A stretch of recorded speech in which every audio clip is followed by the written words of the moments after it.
Hola a todos. Hoy vamos a meternos de lleno a entender esas fuerzas gigantescas que mueven las economías del mundo y que al final del día nos afectan a todos.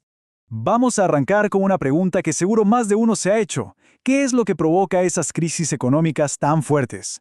Ya saben, como las recesiones profundas o cuando los precios de todo se van por las nubes. Bueno, para poder responder a eso necesitamos tomar un poco de distancia, ver la película completa, no solo la escena del día. Y justo ahí, en esa visión panorámica, es donde entra en juego la macroeconomía. A ver, para que quede claro. La microeconomía es como si viéramos un árbol. Se enfoca en las decisiones de una persona, una familia o una empresa. Pero la macroeconomía, esa es la que estudia el bosque entero. Le interesan las grandes variables que nos dicen cómo está la salud de un país en general. El famoso PIB, la inflación, el desempleo, los grandes indicadores.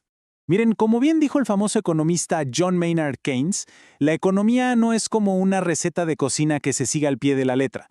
Es más bien una caja de herramientas para el pensamiento, una forma de analizar, de diagnosticar qué le duele a una economía. Y curiosamente, esta disciplina nació de uno de los peores desastres económicos de la historia.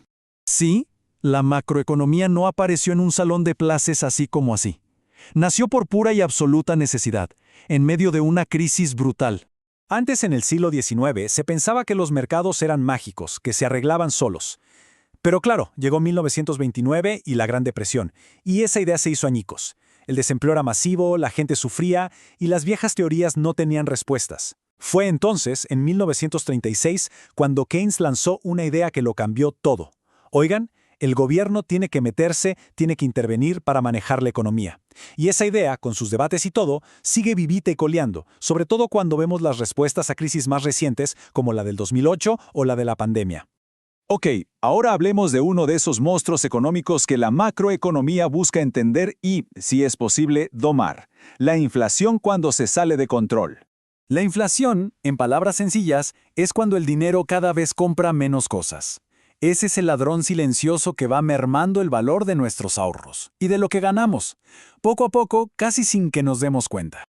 Ahora bien, ¿qué pasa cuando ese poco a poco se convierte en una avalancha? Para entender el impacto real y devastador, vamos a ver un caso extremo y muy reciente, el de Venezuela. Fíjense en esta cifra porque es difícil hasta de imaginar. En 2018, según datos del propio Banco Central de Venezuela, la inflación fue de 130,000%. Para ponerlo en perspectiva, es como si algo que costaba $1 a principios de año terminara costando más de $1,300. Una locura. Al año siguiente, en 2019, la cifra bajó, pero seguía siendo estratosférica, más de 9,500%. Esto es, sencillamente, una catástrofe para el poder de compra de cualquier persona.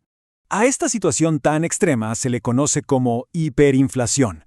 Técnicamente ocurre cuando los precios suben más de un 50% en un solo mes. Es un colapso total, donde el dinero pierde su valor casi por completo. Y este ha sido el panorama en Venezuela desde 2017. Ver un fenómeno así de destructivo nos obliga a preguntar, bien, si una economía se enfrenta a problemas tan graves como una inflación descontrolada o una recesión, ¿se puede hacer algo? ¿Cuáles son las herramientas disponibles? Pues básicamente hay dos grandes cajas de herramientas. Por un lado está la política monetaria, que la maneja el Banco Central. Pensemos en ella como el freno de la economía. Sube las tasas de interés para controlar la inflación. Y por otro lado está la política fiscal, en manos del gobierno. Esta sería el acelerador. Usa el gasto público y los impuestos para darle un empujón a la economía o para enfriarla un poco si es necesario. Este gráfico puede parecer un enredo, pero en el fondo muestra algo bastante intuitivo: cómo se mueve el dinero en la economía. Las familias compran cosas, las empresas pagan sueldos, el gobierno cobra impuestos y gasta. Es un ciclo. Las políticas que acabamos de ver, la monetaria y la fiscal, lo que intentan es ajustar la velocidad y la cantidad de dinero que circula en este motor, para que funcione bien, sin pasarse de revoluciones ni quedarse parado. Y llegamos a la parte final. Después de aplicar todas estas políticas, ¿cómo sabemos si de verdad están funcionando? ¿Cómo se mide el éxito?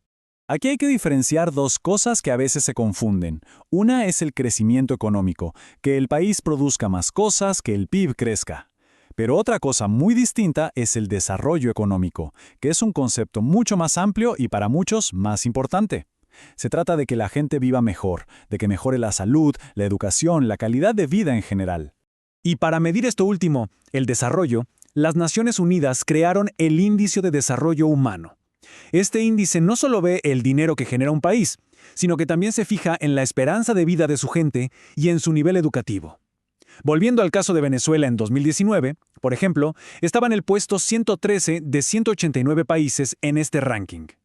Y aquí está la clave de todo. El crecimiento económico es súper importante, claro, es necesario para que haya desarrollo, pero no es suficiente. De nada sirve que un país sea más rico si esa riqueza se queda en pocas manos y no se traduce en una mejor sociedad para todos. De hecho, puede hasta generar más desigualdad. Y esto nos deja con la gran pregunta final, una pregunta que define el rumbo de cualquier país. Al final de cuentas, ¿qué es más importante?